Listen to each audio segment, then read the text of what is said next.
Meus amigos da aviação e do Poder Judiciário, boa tarde. Meu nome é César Mazzoni, eu sou advogado do Aeroclube de Canela e também diretor jurídico da FEBRAERO, Federação Brasileira dos Aeroclubes. Hoje sou obrigado a vir a público desmentir inverdades que a Infraero, empresa brasileira de infraestrutura aeronáutica, está falando sobre a situação do Aeroclube de Canela. A Infraero, infelizmente, vem pregando e propagando inverdades, os chamados fake news, para criar um contexto onde o Aeroclube está irregular, de forma ilegal dentro do aeroporto. Na verdade, quem está cometendo todas as ilegalidades é a Infraero, que vem propagando mentiras descaradas junto à administração pública e junto ao Poder Judiciário. Desde que a Infraero assumiu o aeroporto de Canela, em novembro de 2024, através de licitação do Ministério de Portos e Aeroportos, de forma muito duvidosa, porque a Infraero, com grandes aeroportos e médios aeroportos, tem que competir com empresas privadas, mas nos pequenos aeroportos, como o de Canela, Torres,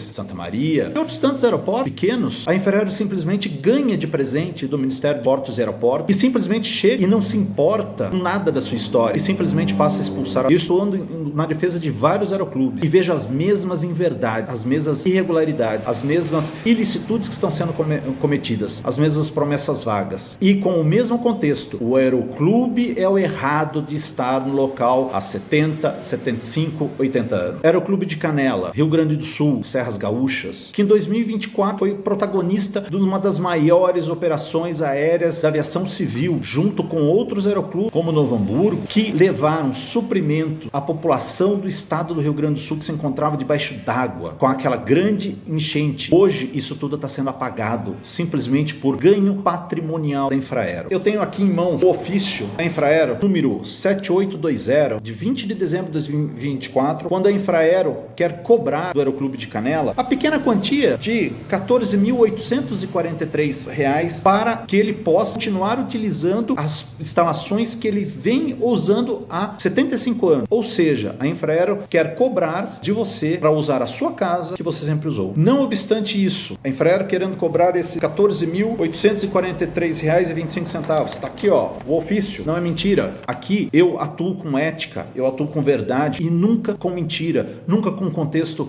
falácito, como a Infraero vem fazendo em todos os seus momentos, desde que ela começou a ganhar esses pequenos aeroportos. Em 1º de abril de 2025, o Aeroclube de Canela, em resposta ao ofício número 1302 de 2025, propõe a Infraero pagar a quantia de R$ 4.802,15 para continuar ocupando o lugar que sempre ocupou. E mesmo assim, tá aqui, ó, documento, valor, está grifado. O Aeroclube propôs a Infraero essa resposta. E em agosto de 2005, através do ofício 3954 de 2025, a Infraero diz que não vai aceitar, que na verdade o Aeroclube tem que pagar a singela quantia de R$ 8.500. Mas o Decreto-Lei 205 de 1967, recepcionado pela Constituição Federal de 88, que se tornou lei hoje, nos dias atuais, ele simplesmente fala que os aeroclubes podem praticar atividades de instrução aérea, hangaragem, ou seja, eles podem prestar o serviço de armazenamento de aeronave, tanto de associados como de terceiros, fazer parte da administração, prestar serviços administrativos, serviço de manutenção, venda de combustível. Está aqui, meus senhores. Decreto-Lei 205 de 67. Está grifado as atividades que o Aeroclube pode fazer. Novamente, a gente não mente, ao contrário da Infraero. Mas a Infraero vem, ainda no seu ofício 3954, e diz: olha, Aeroclube, além de você me pagar R$ 8.549 para usar o seu hangar, para usar a sua sede, você não mais vai poder fazer serviço nenhum. Só vai poder fazer serviço de instrução de voo. Ou seja, você só vai poder fazer aula de voo. Senhores, o que a Infraero propôs ao Aeroclube é: olha, Aeroclube, você é escola, você é uma entidade sem fins lucrativos, utilidade pública, só que a partir de agora você não vai poder fazer mais nada do que a lei fala. Porque eu, Infraero, através de um contrato da União, estou falando que você não pode mais trabalhar. Você só pode dar aula, tá? Não pode fazer mais nada. Ou seja, agindo de forma ilícita, ingerindo aquilo que o Aeroclube sempre pôde fazer por meio de lei, por meio do que a ANAC, o Ministério da Aeronáutica, sempre autorizou as suas atividades. Mas a Infraero não reconhece, porque a Infraero só olha para os aeroportos através da questão patrimonial, a questão financeira, a questão de lucro. Ela não está preocupada com o interesse público, ela não está preocupada com o interesse social, ela só quer obter lucro. Essa conta não fecha. Depois daquele ofício, o 3954, em respostas que o Aeroclube deu, a Infraero vem em 28 de outubro de 2020 2025, através de ofício 5145 de 2025, e diz ao Aeroclube que, olha, tendo em vista todas as suas considerações, tá aqui, ó, o documento, nós vamos cobrar de você R$ 6,21 pelo metro quadrado da área utilizada, de hangar, pátio, sede administrativa, de ponto de abastecimento, tá? No valor de R$ 8.522,19. O Aeroclube novamente vem e fala que não poderia pagar esse valor, mas sim um valor mais módico. Novamente a Infraero se nega a fazer isso.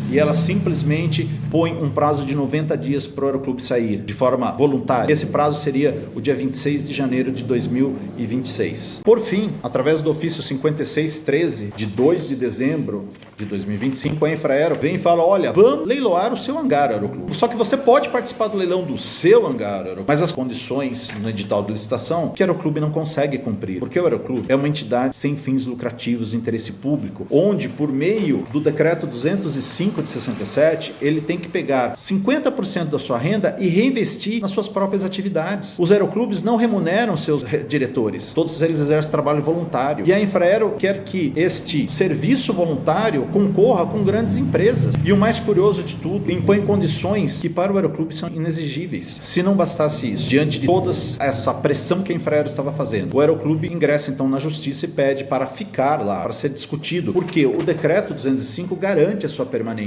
Lá no artigo 1º, fala que o Aeroclube, voltado à administração local, fala no artigo 5º que os aeroclubes vão levar o nome das suas cidades. Ainda no artigo 6º, eles falam que um aeroclube, quando fundado a partir de 67, não poderia estar próximo um do outro a menos de 100 km. Se nós colocarmos no mapa hoje do Rio Grande do Sul, o Aeroclube de Canela tem duas opções de operação, porque ele tem que cumprir a lei. Ele vai ter que fazer o quê? Ou operar em alto mar, sei lá, fazer um aterro, uma ilha no meio do Oceano Atlântico, ou simplesmente no Uruguai. Vamos lá pedir autorização para o presidente do Uruguai para o Aeroclube de Canela se mudar para lá. É essa a situação. A Infraero está utilizando das mídias escritas e faladas para dizer que o Aeroclube está sendo intransigente, que o Aeroclube está sendo ilegal, agindo de forma ilícita, dizendo para o Poder Judiciário que nós estamos querendo fazer uso capião da área, que a área pública não cabe uso capião. Senhores, eu sou professor universitário, dou aula de Direito Constitucional e Administrativo, sabemos disso, mas estamos pedindo direito de permanência. Estamos dizendo que o patrimônio público, ele é afetado pela lei, pelo artigo do decreto 205, e mesmo assim ninguém está nos dando ouvido, mas vem falando. E aí a sociedade fala, olha, a Infraero está muito legal, ela quer desenvolver, o Aeroclube está contra o desenvolvimento. Não, o Aeroclube não está contra o desenvolvimento, o Aeroclube quer que desenvolva, porque se o aeroporto desenvolver, mais pessoas vão querer fazer seus cursos, mais cursos o Aeroclube vai poder oferecer à sociedade, a escola vai se fomentar. O Aeroclube faz parte da política nacional, no momento, a instrução aérea de aviação civil, mas a Infraero não reconhece isso. A Infraero apenas quer olhar o seu ganho patrimonial e mais nada, absolutamente mais nada. E falando em ganho patrimonial, é curioso, dentro do aeroporto de Canela, enquanto a Infraero está cobrando do Aeroclube o valor de aproximadamente R$ 6.889,25 a um valor de R$ 6,21 o metro quadrado, das outras empresas que estão instaladas no aeroporto de Canela, como Renovar, Trip Aviation e Elisul, eles estão cobrando 27 centavos, estão cobrando 52 centavos, estão cobrando da Elisul, uma grande empresa aérea, R$ 2,72. Ora, por que para as empresas privadas o valor é 3 vezes menor e para o Aeroclube, que é sem fins lucrativos,